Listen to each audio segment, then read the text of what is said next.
C'est parti pour le deuxième épisode du Ciné-Club du Pass Culture. Aujourd'hui, on te parle du film La Petite Sirène, Le Paradis et Warpony. On rencontre le directeur artistique du Forum des Images et reste jusqu'au bout pour découvrir les coulisses du film Dernier Signal.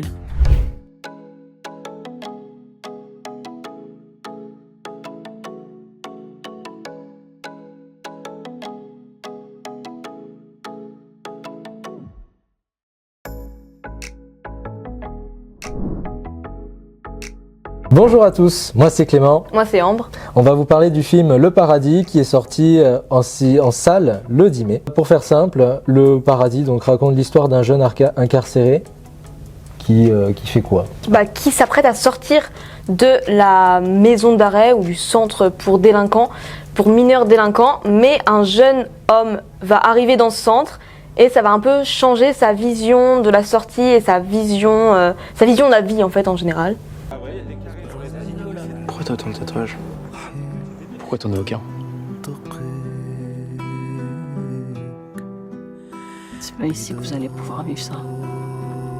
Alors ouais, mais pas ici. Sur ce film, je sais pas toi, en tout cas moi j'ai relevé que c'est un film quand même qui a peu de paroles, hein. C'est assez visuel, hein, un peu à la Tati. Ça permet quand même de voir le film et le cinéma sous un autre angle, c'est pas plus mal.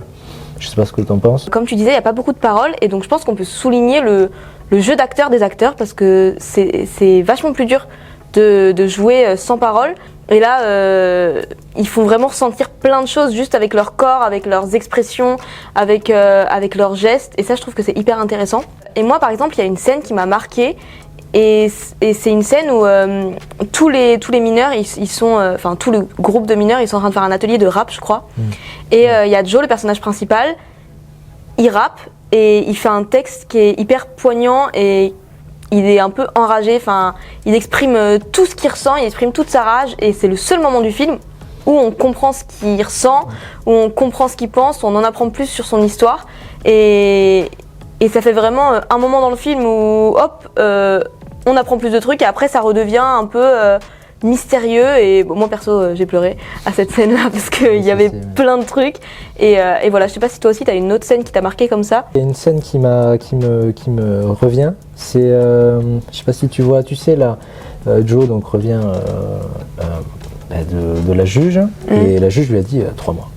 3 mois de plus. 3 mois de plus, ouais. Exactement. Et il y a un de ses collègues, Fat, il me semble, le jeune à lunettes, il se met à crier, hurler, il y a toute la rage qui sort et on commence vraiment à comprendre un peu, enfin, du moins de mon avis, que ces jeunes ils vont pas pouvoir aller quelque part après parce que la société ne veut pas les réinsérer du fait de leur délit passé, quel qu'il soit.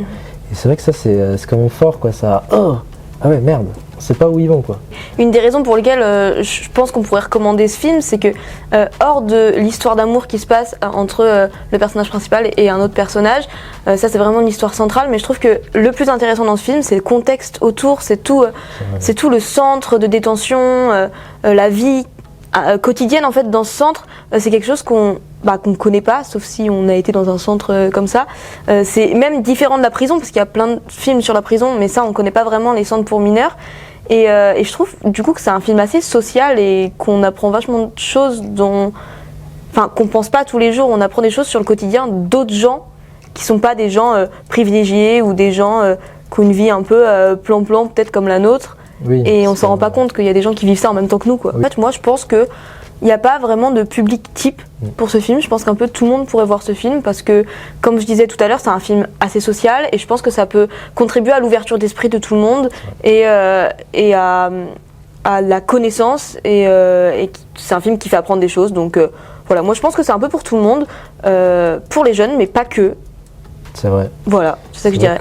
C'est vrai qu'il y a pas mal de choses. Donc écoutez, avec Ambre, on vous recommande fortement d'aller le voir, quelle que soit la personne qui regarde cette vidéo. Salut, je vais te parler aujourd'hui du film La Petite Sirène qui est sorti le 24 mai en France et qui a été réalisé par Rob Marshall. Tout le monde connaît l'histoire de La Petite Sirène, c'est Ariel, la fille du roi Triton, qui tombe amoureuse d'un homme, un prince qui s'appelle Eric, quand elle le sauve de la noyade. Elle échange donc auprès d'une sorcière sa voix contre des jambes et on suit toute son aventure au cours de l'histoire. Mais ce film, c'est un film d'animation qui a été créé par Disney. Alors pourquoi retourner le voir au cinéma? Eh bien parce que tout simplement, cette fois, c'est un film en scène réelle, c'est-à-dire que ce sont de vrais acteurs qui participent. Bon, après, les petits crustacés, etc., ils seront pas réels, c'est pas des humains qui le font. Et du coup, moi j'irai parce que je suis un grand fan des chansons Disney. Dans La Belle et la Bête, c'était magnifique. Du coup, j'en attends beaucoup de la réinterprétation des musiques de ce classique. Donc franchement, c'est un film qu'on conseille à toute la famille, enfants, petits-enfants, ce que vous voulez, avec les grands-parents, les parents, parce que on connaît tous ce classique et on a envie de le redécouvrir au cinéma. Alors, on n'attend plus que toi.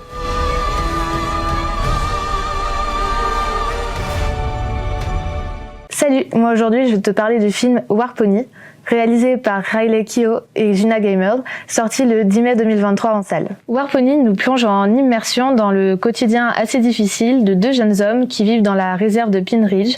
Donc c'est une réserve de jeunes Amérindiens, de natifs américains aux États-Unis. Donc le film, ça parle donc de leur quotidien, des problèmes qu'ils rencontrent, et en fait ça nous montre surtout toute la violence systémique, un cercle de violence dans lequel ils sont enfermés, et ils vont essayer de tout faire pour en sortir, mais voilà, on voit à quel point ça peut être compliqué.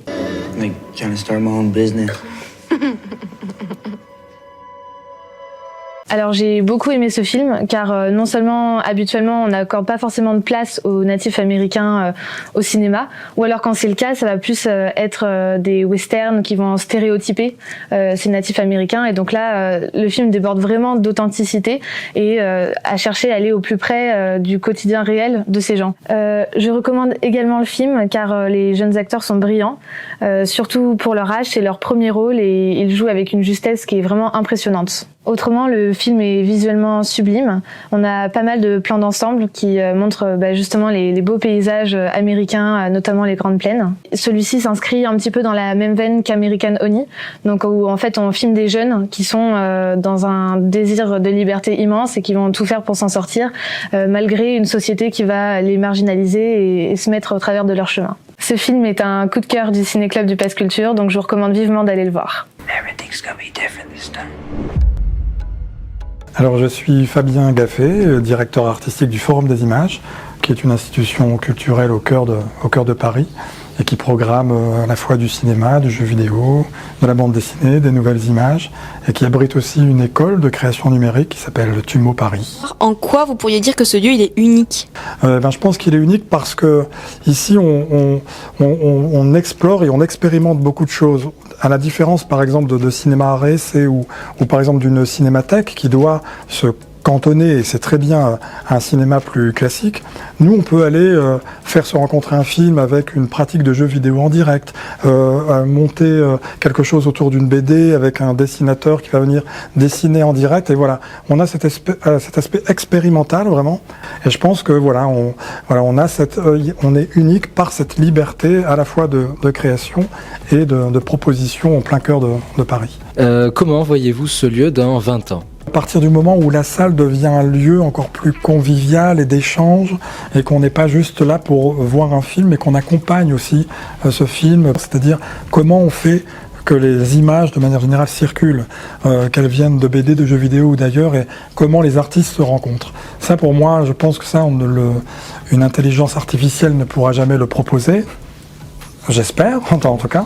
Et c'est, je pense, vraiment cette expérience collective et de cette rencontre simplement humaine, et quand on revient simplement à l'humain, ça va être un peu plus facile. Si vous vous souvenez du film Terminator 2, tout le projet du film, donc vous voyez, c'est Arnold Schwarzenegger qui est un cyborg et qui vient tuer Sarah Connor il voyage depuis le futur pour tuer Sarah Connor, qui va donner naissance à John Connor, qui va devenir le maître de la révolte des humains contre les machines et contre Skynet. Et on est en plein dedans, dans les réflexions sur l'intelligence artificielle.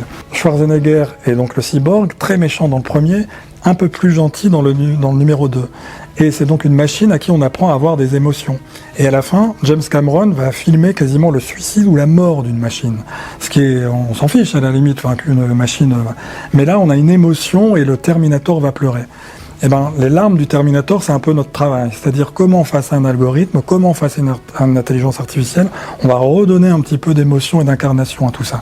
Mais je pense que dans 20 ans, ça sera ici que viendront pleurer les Terminators. Salut à tous, c'est Jade et Gilles et aujourd'hui nous sommes à Épinay-sur-Seine pour voir le tournage du film Dernier Signal. On vous emmène avec nous pour découvrir les coulisses. C'est parti!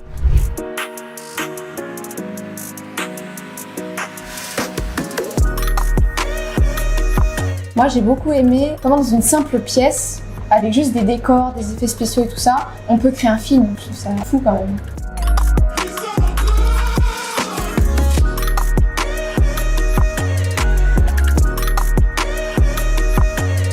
La première scène du tournage démarre, silence, ça tourne.